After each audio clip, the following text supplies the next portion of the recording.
병원은 어떤 곳입니까? 국군병은 민간병원으로 비유하자면은 3차 병원의 기능을 하고 있습니다. 군에서 발생하는 환자들의 최종 치료를 그렇죠, 담당하는 그런 역할을 하고 있습니다. 그 중에서도 특히 이제 우리 그 중령님이 계신 곳은 이제 외상센터. 네, 맞습니다. 지뢰 폭발, 수류탄 폭발이라든지 다른 폭발로 팔다리 같은 곳이 심하게 다치면서 기능을 잃을 수 있을 정도로 심하게 다쳤을 때 그럴 때 치료를 제공해 주는 곳입니다.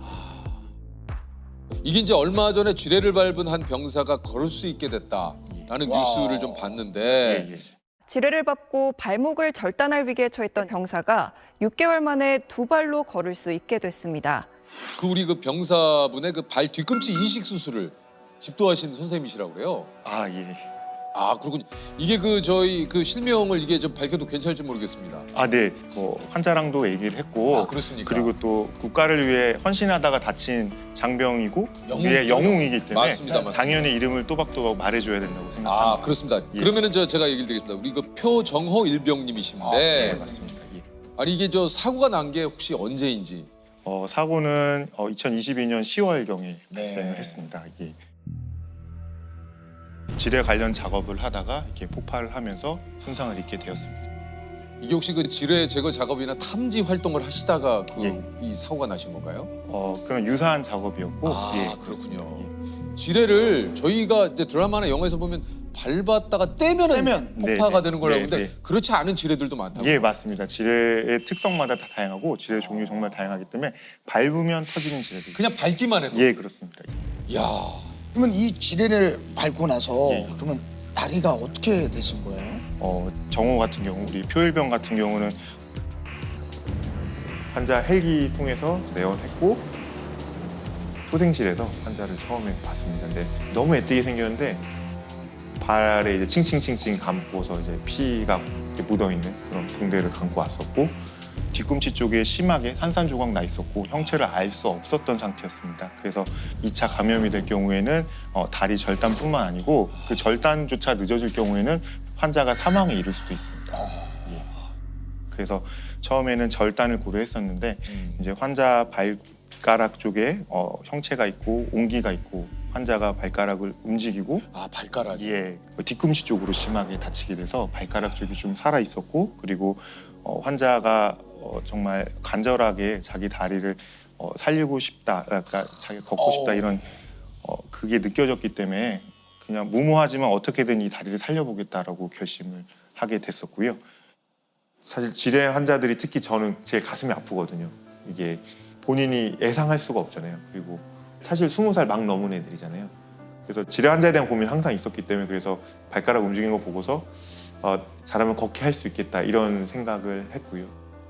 제가 여러모로 고민했을 때는 이제 조직 이식이라는 방법이 환자의 올려 있는 기능을 가장 회복하는 게 가장 좋을 것 같다라고 말씀을 드렸고 저희 이제 한국공공조직은행이라고 이제 장기뿐만 아니라 조직도 저희가 기증을 할 수 있거든요.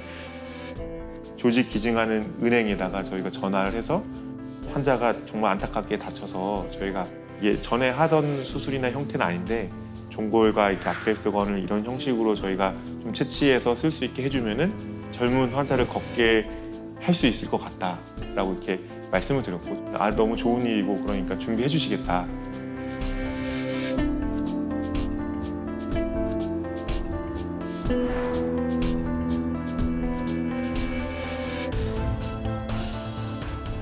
어떻습니까? 이거 사실 판단하기가 예. 이렇게 결정을 했지만 좀 두렵거나 하진 않으셨어요? 당연히 엄청 두려웠습니다. 당연히 일단은 보통 지뢰 환자에서는 대부분은 절단으로 이어지거나 하게 되는데 다른 분들이 가보지 않은 길을 선택하고 그거를 환자 보호자분과 상의해서 끌고 가는 치료 과정에 대한 두려움도 있었고요. 그리고 만약에 이 치료를 시행해서 오히려 최종 결과가 절단을 하게 된다면 처음에 절단했던 것보다 더 환자에게 나빠질 수 있다는 그런 충분한 걱정이 있었기 때문에 한마디로 안 한만 못하게 되는 맞습니다. 경우가 예. 있겠네. 예. 그런 거에 대한 부담감이 굉장히 심했습니다. 근데 결국 환자의 의지가 강했기 때문에 그랬기 때문에 저희가 용감하게 결정을 할 수 있었던 것 같습니다.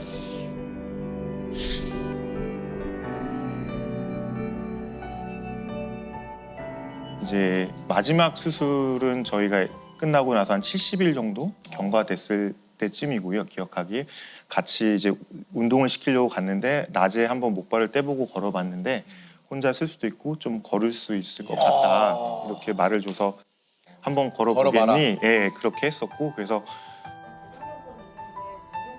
천천히 걸어 천천히 정면 보고 천천히 걸어 왼발을 높게 들어 정우야 왼쪽 무릎을 의식적으로 높게 들어 그래야지 나중에 오른쪽에도 힘이 생겨 무릎을 좀 더 알았지? 정우가 걷더라고요.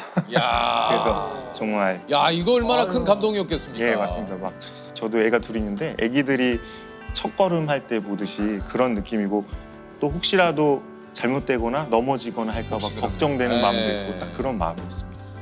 표일병님께서 뭐 우리 저기 네. 주님께 뭐라고 얘기 안 하시던가요? 저도 그때 뭐라고 말했었는지 잘 기억을 못하다가 동영상 찍어놓은 거를 제가 한번 그러니까. 어제 봤어요. 그랬더니 제가 정우야 내 약속 지켰다 이렇게 말을 하더라고요. 그랬더니 정우가 맞습니다 이러더라고요. 그렇게 해서 예, 그 말로 서로 좀 믿음이 있었고 예, 그래도 그렇게 지킬 수 있어서 되게 고마웠습니다. 이게 그 사람만 있으면 된다고 생각하셨다는 그 표일병님의 그 어머님 인터뷰가 네, 네. 굉장히 또 좀 가슴을 저릿하게 네. 했는데 예. 사람만 있으면 됐다는 생각이었고 이제 애가 한 열 몇 시간 수술 받고 나서는 선생님이 이제 목숨은 괜찮다. 이 부모님도 처음에는 아까 얘기하신 대로 좀 수술하는 걸 좀 불안해하셨다 그래요. 예, 저는 당연하다고 생각하고요. 일단은 제가 처음에 수술 들어가기 전에 너무 응급한 상황이기 때문에 전화로 만약에 수술이 빨리 끝나면은 다리를 자르는 거고 수술이 길면은 내가 다리를 살리는 수술을 하는 거니까 수술이 너무 길더라도 걱정하지 마시라고 불안해하지 하고 마셔라. 예, 그렇게 하고 수술 들어갔었고 1차 수술 끝나고 이제 보호자분 얼굴은 처음 뵙게 됐습니다. 그때 유사하게 수술했던 사람들 친구들 그런 케이스 보여주고 이렇게 설명드리면서 어려움은 있겠지만 같이 상의하면서 우리 해보자. 같은 편이 돼서 원팀이 돼서 같이 극복해 보자라고 말했고 보호자분도 저희를 믿고 환자를 맡겨주셔서 저희가 더 열심히 치료를 잘 마치고 있습니다 지금. 안녕하세요. 저는 표일병 엄마입니다. 표일병은 이제 병원에서 회복하고 있습니다.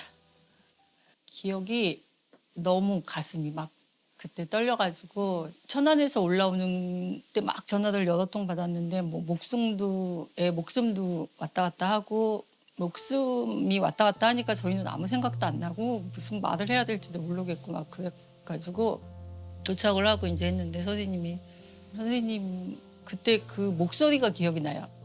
꼭 걷게 해드리겠다고 하시더라고요. 그래서 그럼 꼭 걷게 해달라고 그랬죠. 선생님도 알겠다고. 조금 더 나가서 뛸 수도 있게 만들어 주시겠다고 하길래 저희는 그래서 믿고 맡겼는데 죽을 뻔한 애가 다시 살아났고 걸을 수 없다고 믿었던 애가 걸을 수 있고 뛸 수가 있다는데 더 이상 바랄 게 없더라고요. 그래서 선생님한테 맡기는 게 당연했고 그때는 저희 부부한테는 정말 선생님이 너무너무 감사했죠. 지금 많은 재활을 아직은 앞두고 있지만 선생님하고 정우가 잘 해나갈 거라고 믿고 정말 정말 대단하다. 내 자식이지만 정말 이 고통을 참고 와줘서 고맙다는 생각이 들더라고요. 그래서 참 대견하다. 병사분의 그 현재 상태는 좀 어떻습니까? 지금은 많이 회복돼서 목발 없이 두 발로 걷는 거를 제가 열심히 하고 있는 단계에 있습니다. 우리 표정어 일병님의 빠른 쾌유를 빕니다. 한반도에 남아 있는 지뢰가 대략 한 얼마나 됩니까? 사실 제가 최근에 우리나라에서 군인들이 지뢰 다친 환자를 제 생각엔 전부 다 수술한 사람인데요. 네. 근데 제가 아는 거는 우리 대한민국 국군의 규모보다 더 많다. 이게 근데 그것도 추정일 뿐 이게 정확한 수치는 아닌 걸로 알고 있습니다. 이게 이제 여기 보니까 오타와 조약이라고 대인지뢰 규제 조약에 가입이 안 돼 있어서 예. 그래서 이게 지뢰 매설이 불법이 아닌 거예요? 예, 어쨌든 우리나라는 지금 휴전 상태, 휴전 국가이기 때문에 그렇군요. 예, 보통 이제 우리 구러시아 네. 소련 쪽 그쪽에서는 이제 PMD 계열의 지뢰를 많이 쓰는 걸로 알고 있고요. PMD 그냥 계열. 이름입니다. 아, PMD라. 예, 그리고 미국 쪽과 가까운 동맹국들 쪽에서는 이제 M 계열의 지뢰를 많이 쓰게 되는데 PMD 계열 쪽은 보통 우리가 장양량이라고 해서 폭발의 힘을 표현할 때 에너지의 힘을 화약의 양으로 표현하게 되는데요. 북한 쪽 지뢰는 통상적으로 PMD 계열은 한 200g 이상의 수준으로 알려져 있고요. 우리나라 지뢰는 한 20g 정도 수준으로 알려져 있습니다. 그래서 예, 그런 차이가 이제 발생할 수 있고 이게 그 목함지뢰라는 것이 그 이제 소위 말해서 금속 재질이 아니기 때문에 탐지도 또 굉장히 좀 어려워요. 예, 맞습니다. 아, 예, 그렇군요. 지뢰는 원래는 탐지가 가능하게 금속을 넣게 돼 있는데 아, 원래는? 예, 근데 아, 대부분 플라스틱이라든지 아니면 나무로 만들고 그렇게 해서 어려움이 있습니다. 아, 이게 참 진짜 이렇게 얘기를 들으니까 지뢰가 어디 있는지가 이게 참 또 맞습니다. 다 알 수가 없잖아요. 예, 이게. 맞습니다. 아직까지 지뢰가. 이제 지뢰를 제거하고 있지만 그래도 꼭 전방뿐만 아니고 그쵸. 후방 지역에서도 이제 1사 후퇴 때 치열했던 낙동강이라든지 서해안 해변 쪽으로도 아직 매설이 예, 있는 걸로 알고 있고 이게 가끔도 그 장마철이나 이럴 때 되면 예, 네. 이게 그 지뢰가 떠내려와서. 이게 그 토사에 쓸려 내려가지고 네네. 사고가 나기도 하고. 민간 분들도 군인 분들도 그렇게 많이 다치시게 되고 그래서 제 개인적으로는 이제 좀 경험이 쌓이다 보니까 그래서 항상 비가 많이 오고 난 다음 그러니까 한 가을쯤에 좀 많이 긴장을 하고 있습니다. 그 뭐 여러 가지 또 많은 수술들과 뭐 또 많은 그 케이스가 좀 있었겠지만 가장 힘들었던 수술, 가장 어려웠던 수술은 혹시 어떤 수술이 있었습니까? 제가 환자를 봤을 때 결국 무기 손상 환자들은 항상 힘든 것 같습니다. 그러니까 무기 손상 환자들 치료 중에 특히 수류탄 폭발 환자가 가장 치료가 힘들고요. 수류탄 폭발은 이제 세월 수류탄이라고 수류탄에 이렇게 아주 작은 1mm 정도 크기의 텅스텐 파편을 이렇게 설치를 해놓습니다. 그러면은 그거에 다치게 되면은 그런 파편들이 온몸에 다 박히게 됩니다. 그래서 제가 치료했던 환자 중에 가장 힘들었던 환자는 온몸에 파편이 폐부터 다리까지 다 있었고 오른쪽 다리 무릎 아래로 혈관 손상으로 피가 전혀 통하지 않는 상태였습니다. 근데 피가 안 통하는 상황에서 의학적으로 아무리 길게 잡아도 6시간 안에 대관절은 혈관을 다시 개통시켜주지 않으면은 이 조직을 살릴 수가 없는데요. 말 그대로 괴사가 일어나는. 예, 맞습니다. 골든 타임이 6시간입니다. 예, 맞습니다. 6시간입니다. 대관절. 근데 환자들이 병원까지 도착하는 시간 검사를 하고 그리고 올라가서 마취를 하고 이런 시간들을 아무리 단축시켜도 3-4시간 정도 진짜 빨라도 3-4시간 정도는 소요가 되기 때문에 이 환자들의 혈관을 개통을 시켜야 되는 골든타임은 실제로 1-2시간밖에 되지 않습니다.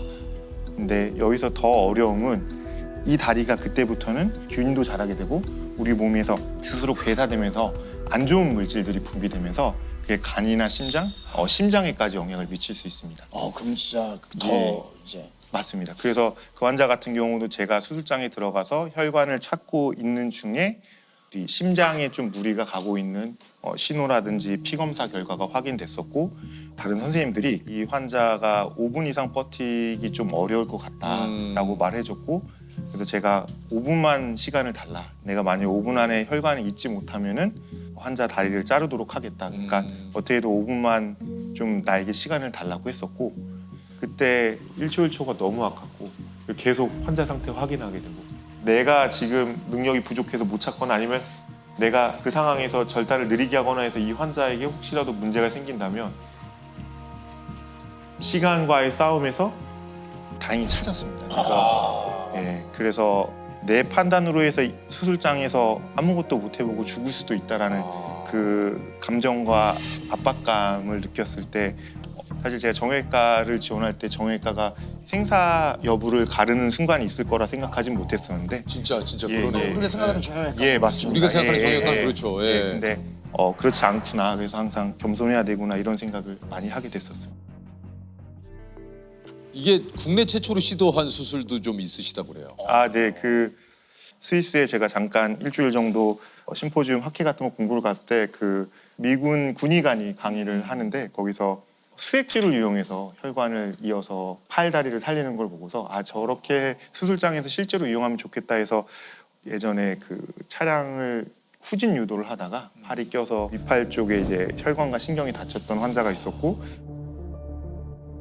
그래서 응급실에 내원했을 때는 전혀 피가 안 통하고 움직임이 없었던 환자였는데, 그런 환자에서 저희가 혈관이 손상된 위치를 찾아도 1시간에서 2시간 내에 혈관을 완전히 피가 통하게 만들어야 되는데, 혈관을 저희가 이제 자가혈관을 이용할 경우에 허벅지나 이런 쪽에서 혈관을 이식하고 떼서 이식해서 옮기는 데까지 시간이 있기 때문에, 그럴 경우에는 그 혈관을 옮기는 동안에도 괴사가 진행돼서 그 환자에서 처음으로 혈관이 손상된 위치를 찾고, 그다음에 저희 일반적으로 우리 수혈하거나 수액을 맞을 때 쓰는 네. 그 수액줄을 길이에 맞게 잘라서 바로 혈관과 혈관을 잇고 이어서. 예, 묶어서 타이를 해서 피를 통하게 해서 팔을 이렇게 살렸어요.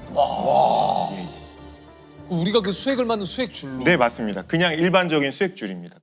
지금 말씀하신 그분께서는 지금 경과가 어떻습니까? 지금 손은 움직일 수 있고 어깨를 어머나. 움직일 수는 있는데 팔을 구부릴 수 없어서 굉장히 힘들어했습니다. 그래서 네. 저한테 어떻게든 좀 팔을 구부리고 예. 싶다라고 계속 의견을 말해서, 그 친구도 똑같이 공공조직에 기증받은 그런 조직을 이용해서 근육을 재건해주는 수술을 통해서 이제 팔을 구부릴 수 있게 해줬습니다. 이야. 구부려봐. 팔꿈치 왼쪽. 좀 올려야 돼. 근데 이쪽으로 이렇게 그래. 올려야 돼. 어쨌든 하면 요 정도까지 하고 다시 또 팔 내려봐. 쫙 펴봐. 기억에 남는 또 환자가 또 좀 있으시다 그래요. 제가 초창기에 수술을 할 때였는데요. 환자가 휴가 중에 이제 높은 건물에서 떨어지면서 허리 쪽에 신경이 이제 문제가 생겨서 발목을 전혀 움직일 수 없었던 상태였습니다. 그래서 큰 규모의 병원에서, 굉장히 유명한 병원에서 걷기는 힘들 것 같다라고 이렇게 결론을 내려서, 저희가 이제 그런 환자들은 의무 조사라는 걸 해야 됩니다. 이게 급수를 매겨서 그 친구들이 나중에 적절한 사회생활을 할 수 있도록 보상과 관련된 그런 급수를 매겨서 나중에 하는 그런 절차가 있는데요. 그 친구가 그런 의무조사를 목적으로 저희 병원에 입원해 있었고, 그 중에 이제 관련해서 저희한테 컨설트가 왔었습니다. 그래서 어머니랑 이야기를 하는데, 제가 뭔가 걷게 해줄 수 있을 것 같은데 걷지 못한다고 듣고 있었고, 환자는 원래 축구 선수를 꿈꾸던 젊은 아이였는데 거의 누워 지내다 보니까 엉덩이에 굉장히 큰 욕창이 있었고, 보호자분도 경제적으로 어려운 상황이었는데 환자 옆에 있어야 되다 보니까 이제 가정 자체가 많이 흔들리고 있었던 상황이었습니다. 그래서 보호자분께 제 생각에는 이렇게 하면 우리 같이 극복할 수 있을 것 같은데, 보호자분이랑 환자분이 용기를 낸다면 나도 같이 용기를 내겠다, 이렇게 설명을 드렸고, 보호자분이 정말 고민하시다가 해보자라고 하셨었고, 그래서 금속정을 이용해서 정강이부터 이제 발 뒤꿈치까지 하나로 유압을 하는 수술을 시행했고, 그렇게 해서 환자가 다시 걷게 됐습니다. 그래서 그 친구가 전역하고 나서 운전면허도 따고 취직도 하셨어요. 취직도 했습니다. 그래서 다시 사회로 돌아가서 굉장히 기억에 남고, 그때 환자 포기하지 말자, 쉽게 포기하지 말자, 그 생각 다시 한번 했다. 이거야말로 진짜 환자분의 입장에서는 기적과도 같은 일 네, 아니겠습니까? 맞습니다. 야. Yo, thank you. My sassy girl? 맞아요. 순댓국도 하나? 순댓국은? 아니, 톱스타들이야. 나는 잘 모르지.